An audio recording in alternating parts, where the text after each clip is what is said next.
gorgeous Hollywood Hills Late Late Show, Craig Kilborn new.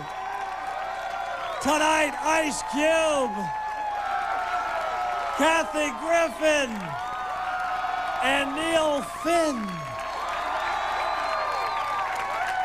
Ladies and gentlemen,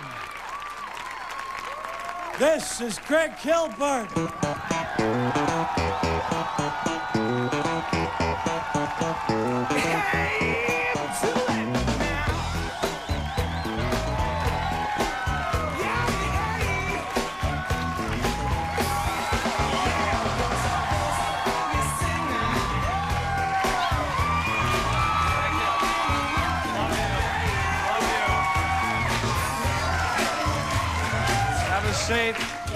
Welcome to your Late Late Show. My name is Craig Kilborn. I have a big announcement to make right now, ladies and gentlemen. I am not going to ESPN2. I am staying right here. That's right. Sorry, Deuce. However, as far as the Lifetime Network, you throw in the loofah sponges and I'm there. That's a deal. Anyway. Big story, Anne Heche has given birth to a happy, healthy 7-pound baby boy. Anne Heche has done that. The boy doesn't know what he likes better, being breastfed or spanked.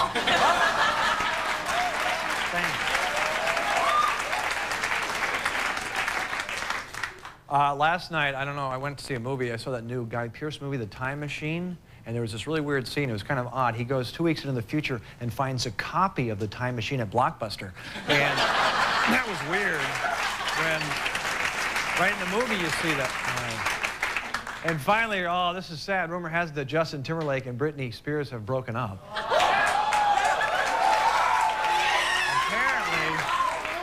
Apparently, she wanted to start frustrating other guys. So,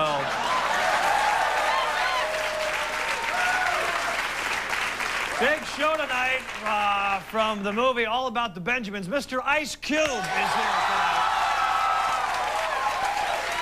One of our favorite guests, very funny, beautiful, talented Kathy Griffin is here tonight. And the music of Neil Finn. Here we go.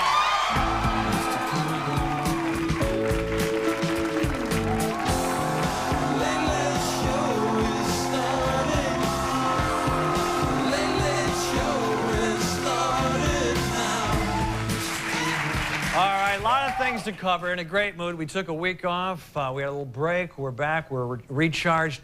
And just an update on, a lot of people want to know about Petra Nemkova, the Sports Illustrated swimsuit girl, that I think she's beautiful. We've had a couple of them on. She's from the Czech Republic. I don't know if she speaks English. I think she'll be a good guest. We've talked to her people now, and she lives in Paris, but she's going to come out and do our show because I think she'll be a good guest. She's going to fly out and do the show. Petra Nemkova. Model. This is from last year's Sports Illustrated. This is this year's. Now we've had the cover girl Jamila on. This is true, ladies and gentlemen. When Petra and her people heard about this, they said yes, and then she sent a picture of her. This is from this year's issue. This is Petra, and there she is, beautiful. And if you can zoom in on here, it says, Craig, can't wait to meet you too. Big kiss, Petra.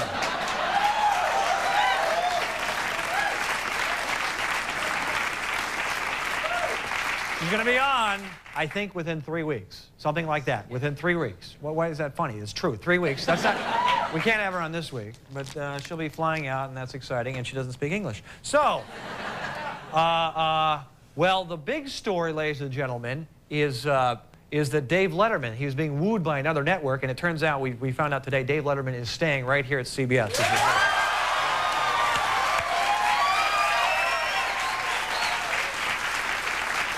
But last week, when we were off, it was kind of exciting, you know, reading about Dave and how it was on the front page of the news, you know? And it's cool when you have late night stories on the front page of the newspaper. I think that's great. And I think that's where it should be, because I think everything we do is so significant here in late night.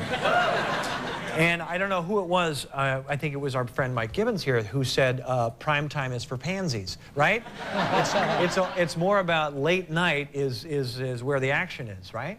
Okay. Is that, Did you say prime time is for pansies? I think it was something like that, yeah. And what do you mean by that? Prime time, what is there sellouts there? They make a lot of money, or what is it? Yeah, it's safer, it's less edgy. And late night is an exciting... More electrifying. More electrifying. Yeah. And it's this type of stuff. This type... Right. Late night is where we might put a guy like you on, right? Yes. Exactly. Right, we'll right. show your face as opposed to... Have you ever been on prime time? I'm not a pansy. Okay.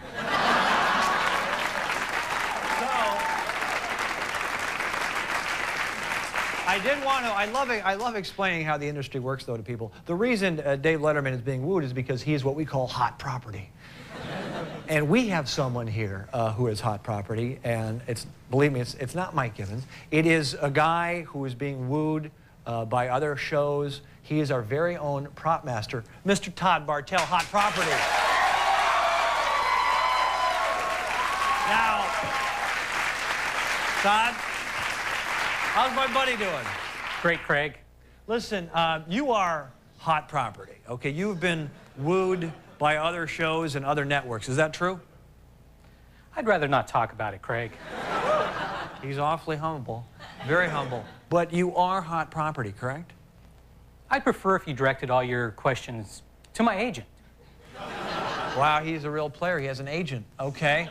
You've come a long way. You are a legitimate hot property, Todd. Right now, ladies and gentlemen, we've done something for you. Because Todd is uncomfortable talking about it, here's a little lesson about what it's like to be a hot property in Hollywood. Watch this. Prop master Todd Bartell has redefined the term hot property. Throughout the 7-year run of The Late Late Show, a bond was formed between the host and Todd. Mike Gibbons remembers. Todd no longer talks to me. He's such a hot property that you can't even stand in the same room with him. You literally start to get too hot. Well, not literally, but no, literally. I'll stand by it, literally. Right from the very start, Todd proved himself to be a rookie sensation who set the prop master world on fire. Todd's hot. He's got the goods. And when I first signed Todd, he was a hungry prop master at the Catalina Shakespeare Festival. I saw something in him. He was a little rough around the edges, but I said to myself, one day, this little fixer-upper is going to be a hot property. I had no idea how right I was. I still don't.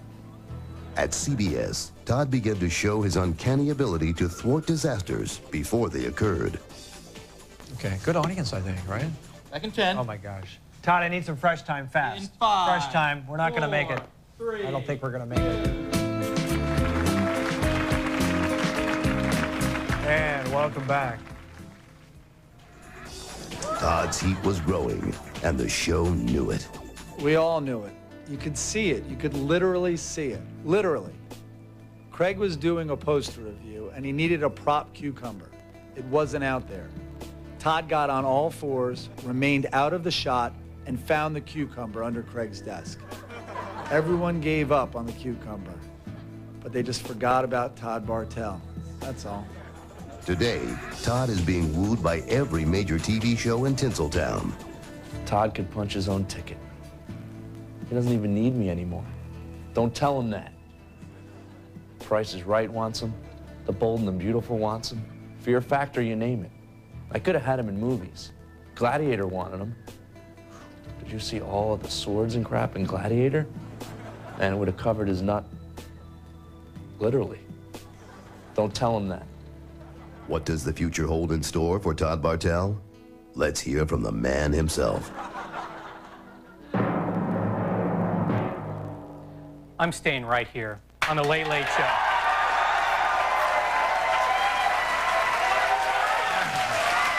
Thanks, Todd. Proud of you. Let's check the news. Here we go. In the News is brought to you by the ugliest bird in the world. Damn, that thing is nasty. Our top story, Vice President Dick Cheney was in London yesterday on the first stop of a 10-day trip that will take him to 12 countries, mostly in the Middle East. Eat your heart out, amazing race. For security reasons, the details of Cheney's itinerary are being kept secret on a website called dickcheneysecretitinerary.com. Cheney says the most interesting part of his trip to London is how when you have a massive heart attack, the ambulances drive on the other side of the road.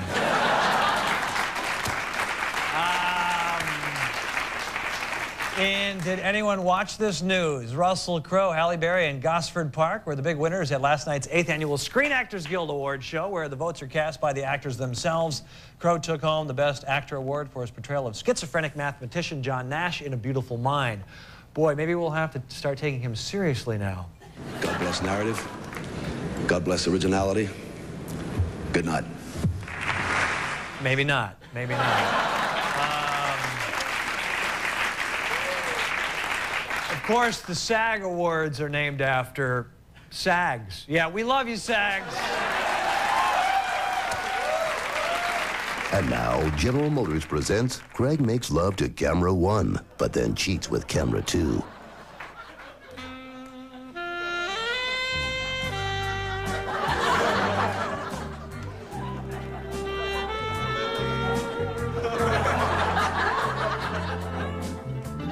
And that was Craig Makes Love to Camera 1, but then cheats with Camera 2. Brought to you as always by General Motors.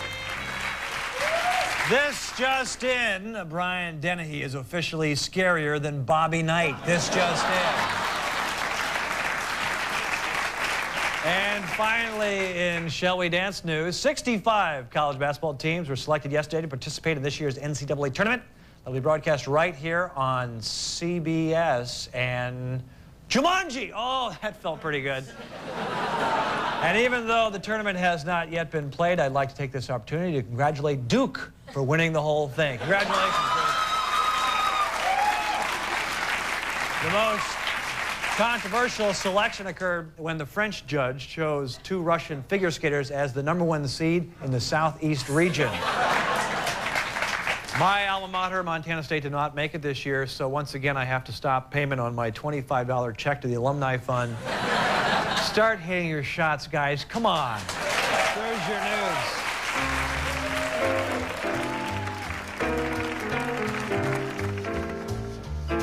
Ah, look at Greg Kilborn. Just a man reflecting on a job well done. What's he thinking about? Probably you. You. And Larry Bird. Craig misses Larry. He also misses you, but not as much. Well, stop reminiscing, big fella, and solder out a frame. Remember the '86 finals? Larry couldn't miss. Stop it. Head in the game. The talented and dynamic Ice Cube is on his way.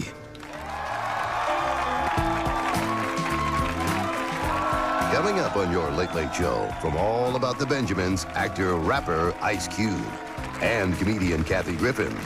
Plus the music of Neil Finn. Brought to you by Doc's Hard Lemon-flavored malt beverage. Now that's refreshing. Stick around. We'll be right back. Hey now, don't dream it's over. Hey now. Welcome back. Big show tonight. Ice Cube coming out in a moment. Kathy Griffin. Later, music of Neil Finn from Crowded House. Remember Neil there? Tomorrow, Ben Kingsley, who's got an Oscar nomination, supporting actor for Sexy Beast. Mila Jovovich later this week. Harlan Williams and Wolfgang Puck. Big week. The Miami Times calls our first guest one of the most enduring, versatile, controversial, and engaging figures in hip-hop. He is also a talented actor whose new film, All About the Benjamins, is the number one comedy in America. I gotta get my wallet first. Forget about that damn wallet, okay? I seen his face. We need to go over there and get in position, wait for him to lead us to the diamonds. Come on. I'm not leaving here until I find my wallet. You still on this wallet. Listen, I don't believe that wallet. I don't believe the lotto. You won the lotto today? Come on, man, please. You don't believe L.I.G. it, man. Let it go, Reggie. Let it go. You don't believe me? Hell no. Please welcome Ice Cube. Yeah.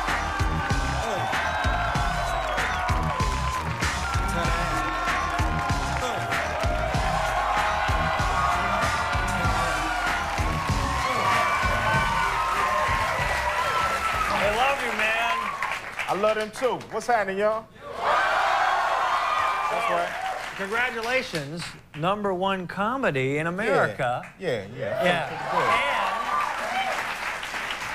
And if you had it your way, it would be even bigger. Oh, no doubt. It'd definitely be bigger, you know. Tell them what happened. Tell them how it works. Well, you know, we went up against, what was that, Time Machine? Something. I don't know. Something like that. Something. And another, Mel Gibson. Who was like some cat named Mel Gibson. Yeah. One of his movies. But, you know, they have 3,500 screens in the marketplace, and we only have 1,700. Yeah. Why is that? I don't know, man. You know, maybe because, you know, it's a black movie, you know? No, because maybe it's because, I don't know, Mel Gibson, legend or whatever, but you still did extremely well. Yeah. You got to be pleased. Oh, yeah, very happy, man. You know, people came out to support it. Movie theaters are overspilling, and, you know, it's lines around the corner. Yeah, first weekend. weekend. Feel good, first weekend. How much money did you get of that? It cleared 10 million. Not enough. Not enough, right? Not enough, yeah. You did, what did you do on the movie? Produce? You did everything, right? Produced it with a guy named Matt Alvarez that works for Q Vision, my company. Wrote it with a guy named Ron Lang. And starred in it with a guy named Mike Epps. Yeah. You guys were good together. You and Mike Epps are really good together. Oh, yeah, yeah. Cool. Now, did you cast the movie? Because we had somebody on who, we had Eva Mendes on. Oh, yeah, Eva. Yeah. Yeah. She's beautiful. Oh, yeah, she's pretty fair. Did you say you wanted her in the movie, or how did that work out? Well, you know, she was just the best person for the part. You know, we wanted somebody. We didn't want girls in the movie that just looked hot. We wanted them to be able to be hot. You know what I'm saying? But what's the difference there, Ice? How does that work? Well, looking hot and how does she being hot? What is that? Looking hot is just basically standing there and not really doing nothing. Okay. You know, like a James Bond chick would do. Sure. Just basically stand there. Yeah. We wanted somebody to kind of get down and dirty with us. You know what I mean? Look good, but still, you know, a little rough too. You know, so. Little rumble, little throwdown. Yeah, that kind of thing. Gotta have a chick that can rumble. Looking hot. Was I being hot when I was making love to the camera early on? Was that being hot? You don't have to comment on that. That was just kind of looking hot, but to the second camera, that's being hot. Second camera was being hot. When okay, you that's switch what I to the was second going camera, for. that was Good. being hot. Are you worried about the Lakers? I know you're a big Laker fan. Shaq's big toe is killing him, and he's not gonna be able to play in the playoffs. Everybody leave the Lakers alone. The Lakers are fine. We're going to three-peat. Kobe Bryant. How come Ice Cube was wearing a Miami Heat jersey in the movie over the weekend? Well, I wanted to look like I was from Miami, you know. I wanted to have a, you know, Shaq jersey or Kobe jersey, but then I looked like I was from L.A., so. And Hardaway's my man, Tim Hardaway. Yeah. So you wore that? Yeah, you know, just to, you know, I had to look real in the movie. You gotta commit to the movie, right? Yeah, I'm acting now, so I gotta, you know, act right. Right. How long has the CD been out? Because it's doing extremely well. Oh, that's been out, that came out around December. Right. Greatest hits, you know, I've been in the game. I've been rapping for about 15 years now, and, you know, all that stuff. Do people come up and always say, I mean, this is one of my favorites. Just waking up in the morning, gotta thank God. It was a good day. But today seems kinda odd. Now, that has the triple-double in it or not? Oh, yeah, that has around and got a triple-double. Messed around and got a triple-double. You know, Jimmy Run Deep? Yeah. Yeah. Jimmy runs deep. Love that. Real deep. Yeah. That's great. No doubt. It doesn't get any better than that. Hey. You know? Exactly. That's a great song. Now, do you remember how old were you when you first started rapping? Do you remember? I was about 14. 14, ninth grade. I was in class, and, you know, instead of doing my work, I wrote a rhyme, you know. So. Did someone challenge you, or how did it work? Yeah, this dude named Kiddo challenged me to write a rhyme, and, you know, I wrote a rhyme. His was like, every record he had ever heard was like shoved into his Oh, he rap. was just taking old stuff and putting it in there. Bite. It's called biting. Biting. Okay. He bit everything he heard. Right. Mine was original. Right. And this is during class. The teacher's up there, and you guys are not paying attention. You're writing raps in the back. Yeah. What ninth grader is paying Exactly. attention? Right. And do you remember exactly what you wrote? My first line was, here's something I want you to know. I'm not Run DMC or Curtis Blow. You know, it's not, I mean, platinum material, but that was the first line I ever wrote. That's cool. Yeah, I mean, it was all right.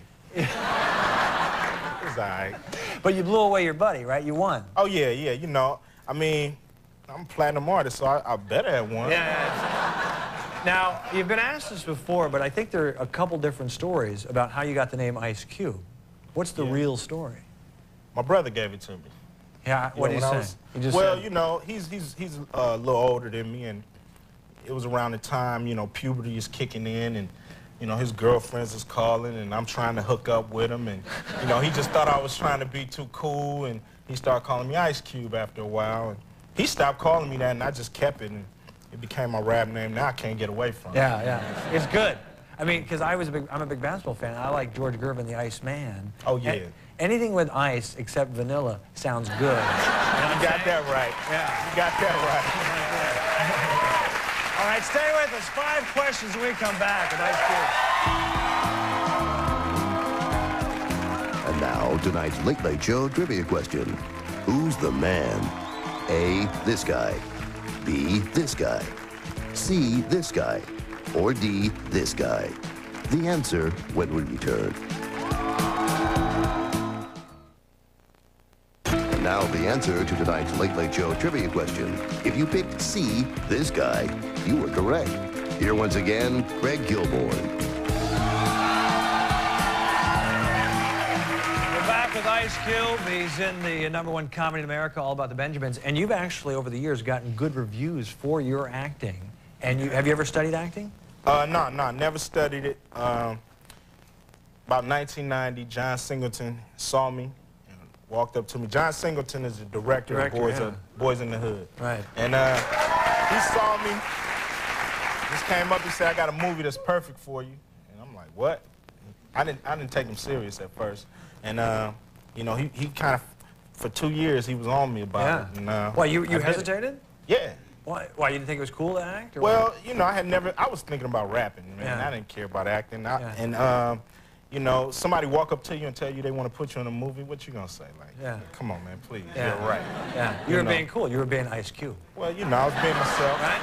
I was being myself, and, you know, 2 years later, we did it, and, man, here I am now. Yeah, do you like the review? It has to make you feel good, the reviews, when critics say, hey, you're doing a hell of a job acting. Oh, I don't care. You don't care? No, it's all about the people, man. You know, as long as the fans come up, say, love the project, I get that. That's good enough. All right, here we go. 5 questions with Ice Cube.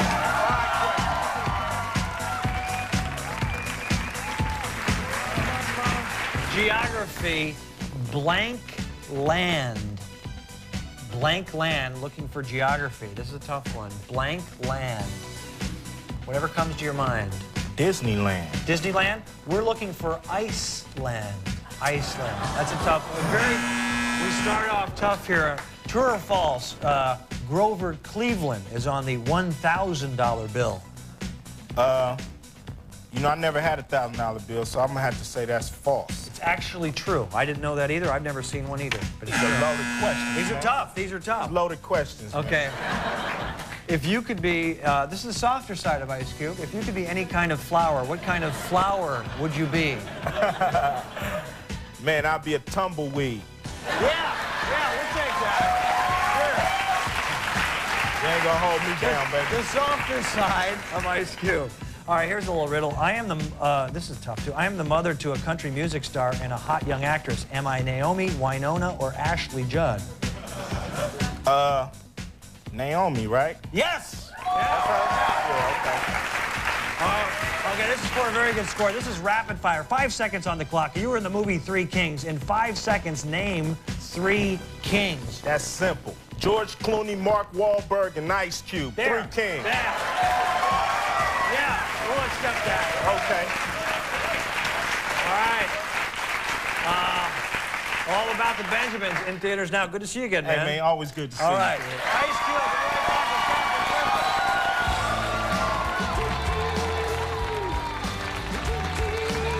with Coming up, comedian Kathy Griffin.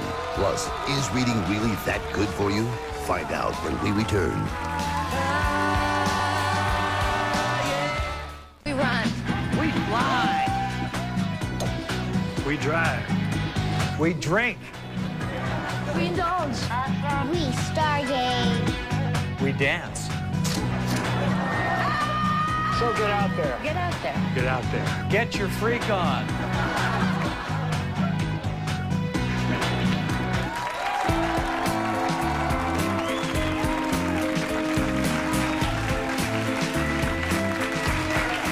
Welcome back. Our next guest is a very funny lady who will be performing every Saturday in March at the Los Angeles Gay and Lesbian Center. Please welcome back to the show. Here she is. Here she is, guys. Kathy Griffin.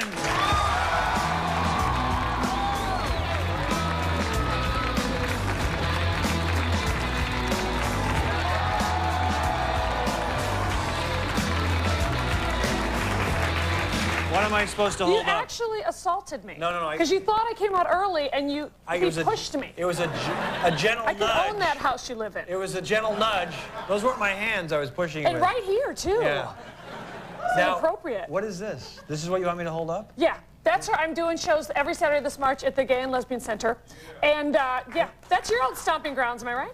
Hey, I thought I could speak freely. You're doing well, though. This is a nice little gig here, right? Yeah, it's a great gig. Yeah. It's a great theater. I'm proud of you. You know, I was thinking about you. I was thinking about that you have a lot of fans, don't you? A very broad fan base. Because you've decided today, I understand, is to bring a fan letter. Yeah. Okay. And I just want to let me just think for a second. There are two types of fans that you're going to get. You're going to get the young girls who want to be the Lucille Ball types and the Kathy Griffin role model. A role model, right?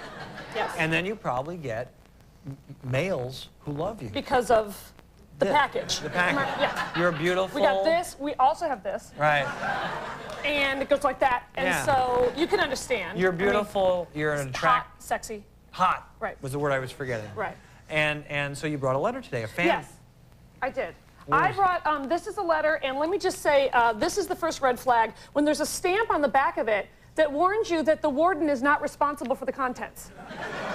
So you're saying this fan letter. This particular letter is not from a teenage girl who idolizes me. It's from somebody on the row. Okay. As they call it. Now, they tell me I can't show the picture, but I want to show you the picture. This is a person who's in prison. Yeah, his name is Bad Bubba. I'm not saying that's his birth name, it's but that's... almost it's kind of a slash with a receding hairline. Yeah. Does that sound right? Well, he's got the Billy Ray Cyrus with the short, and then it gets longer. Can we show any of it? Can we show his body? We can't show his body, his tattoos? No? Okay. All right, so now this is one of those letters that I get, and this will maybe make you feel like maybe it's not so great to be Kathy all the time. You're going to read this to us now. This is from the guy. Maybe it's tough. Okay. All right, you ready? Okay. Dear Kathy, my salutations to you in the essence of friendship and stuff. That's cranial for hi. Yeah, he's a spin master. Yeah. And then he writes, it's novel for me to write someone in your profession, like I'm a hooker. Right. My profession, the only profession in the world. Right. And then he just cuts to the chase. I'm presently a death row prisoner, condemned for writing bad checks. Now, Bad Bubba, if you're gonna lie, then there's no trust. There's no trust. And then he says, actually, I have the death sentence plus 2 natural lives plus a 48-year murder conviction in Colorado. So I don't think the check thing is 100% honest. Yeah. I think he might have killed around 12, 13 people, maybe. Then he says, the paper reality the courts have of me isn't the reality I am, though. So he's totally innocent, probably. Yeah. Because you know how the courts can be when making up their stories. Okay, keep going. Does this guy want to meet? Do they want to meet you? They want a poster? They want to sign an autograph? What do they want? He wants a relationship. A relationship. Yeah. And here's why maybe I should go for it. He says very honestly, which I just want to say, this is something you have never said to me. Okay. You can trust me. He's reaching out about the trust. And then he says, as I have money and I'm not seeking a cheap thrill through words. Yeah. So it's not like he's just going to beat off in my letters. He wants to just, You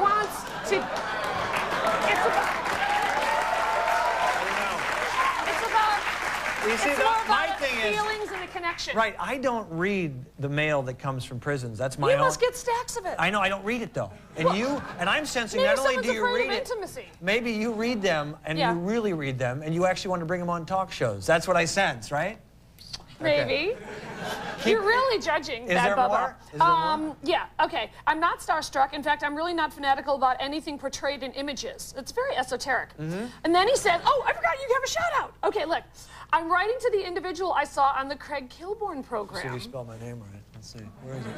Is that how you spell it? Where is it? Oh, yeah. Right there. Well, the edited U. That's okay. We'll take that. And then he says about me, who was real in character and not the goofy little thang, T-H-A-N-G, on Suddenly Susan. Yeah. So he gets me, you know what I'm saying? He gets get you who too. I am. Yeah, so this is, I get you and he gets you. Right, he says you and Bad Bubba are my dating pool at this point. People. Okay. And then he says there's cause and effect to everything, which he should know more than anybody. And then he says, if your cute little nose isn't in the air, I'd like to share with you. And you know me, always, you know, snobby and high and mighty, right? And then he says, I care about what's important to you, and I'll listen to your feelings. Now that's... Oh, all right, he killed a few people, whatever. Oh, and then this is kind of a slap in the face. I have 18 to 22 months left before execution. Ow. Ouch. Okay, that's going to put a kibosh on the whole relationship. So what do you do? How do you react to this? I just read it in my act, really. Do you correspond? Will you send him something? I will not. I probably will not correspond to him. And, you know, I would probably, he might be dead by now. I don't really know. Right. He could just be fried. Okay. Are we done with this? Because I want to ask you something else. All right, let me just read the last thing, because I think it's really good. Because he does get really emotional at the end. He says, he actually starts to do the rules with me a little bit. Remember that book, The Rules? He says, I won't be writing you again should you choose not to respond. The truth is, I'm not that desperate for pen friends. Oh. Hey, somebody's playing hard to get, right? Yeah, so now I wanted more. Sure. You know? It works that way. Yeah. I like your individuality and just think we could add to each other's lives as friends. And then he says, I'm not above being charming at times, but it's my job. I'm a man. Oh. And then literally he ends it with, P.S. Smile, it feels good. That's very nice. I sense, can I say that? Yeah. I sense that in a way you're making fun, but you're smitten a little bit. There's a part of me that is curious, and I could explore it, and we could have conjugal visits. Yeah, that's what I sense. We're running out of time, but I want to ask a couple things. What do you make of the whole Justin Timberlake, Britney Spears thing? Because I know you're a fan of... I'm totally up in their posse, yeah. Yeah. You're a fan of NSYNC and the Backstreet Boys. Yeah, absolutely. Yeah. But why? What happened with Justin and Britney? Are they getting married? No, I think they're breaking up. Are they pregnant? Yeah, they're breaking up. Oh, no. Does that work for you? That's such a shock. Yeah. What? Next you'll be saying that Tom Cruise and Penelope Cruz aren't going to make it work forever. I know, it's not, it's tough when it doesn't work out. There's something else I'm supposed to plug. I'm shocked and appalled. The third annual Golden Trailer Awards. They're back. And you're hosting? Yes. When is it? Thursday. You excited? Oh, I can't wait. I love trailers. Okay. We're out of time. Big hand for Kathy Griffin. Right back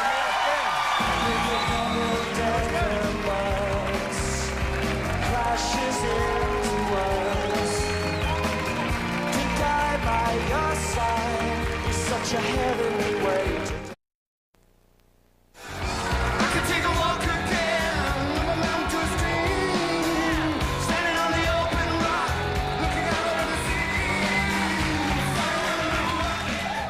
Our next guest was a member of both Split Enz and Crowded House, two legendary New Zealand bands who topped the charts around the world. These days, he's working with his own band, here to perform Driving Me Mad from his new CD, One All. Please welcome Neil Finn.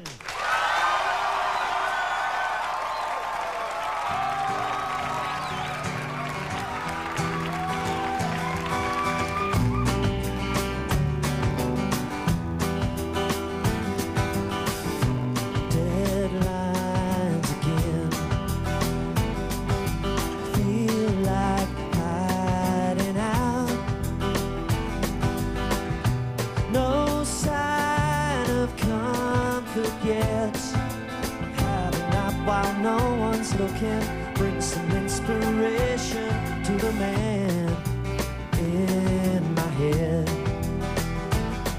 A namesake out of reach. Strange days upon us now, where the dust of conversation hanging in the light above the bed. Leave me now. It's driving me mad. I guess I'll be alright, but tonight it's driving me mad. Year after year, demons always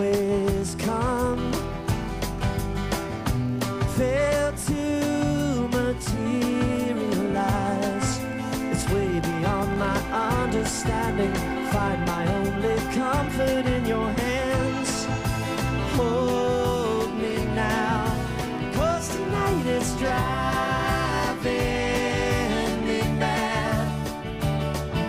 This dream can fill you up, but tonight it's driving me mad.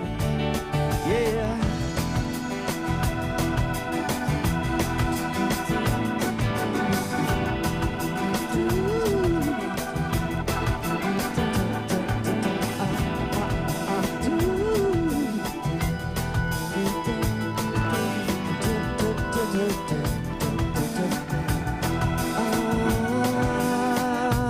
Hey, diamond girl, restless in my head. Say what lies between us, a host of everyday distractions. Most of all, it's music taking me.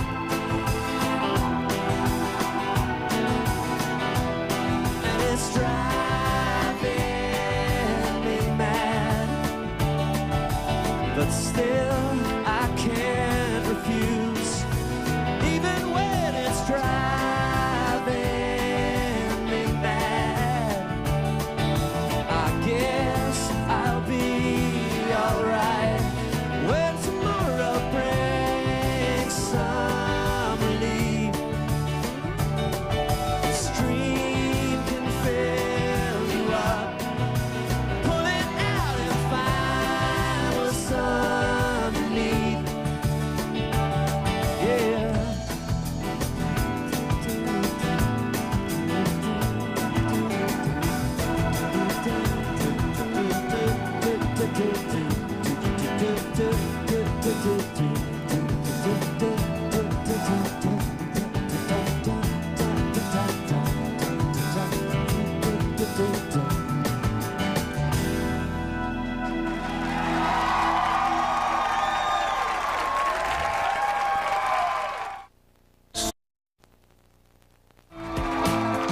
And now, our Late Late Show Viewer of the Week. Our Late Late Show Viewer of the Week is Vernon Millblander of Woodstock, Illinois. Vernon lives in his 1982 Ford Econoline van and listens to Bread's greatest hits on the 8-track. He also sells a line of organic soaps made from chicken fat, lavender oil, and pizza-flavored combos, which is exactly what you'd expect from a Virgo. Salute, Mr. Millblander. You're our Late Late Show Viewer of the Week.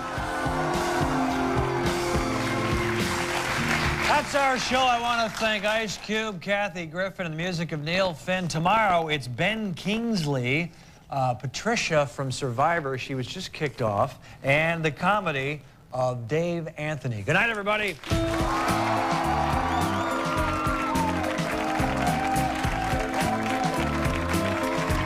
If you're going to be in the LA area and would like to attend a taping of The Late Late Show with Greg Kilborn, please call 213-833-6469 or visit us on our website at www.cbs.com.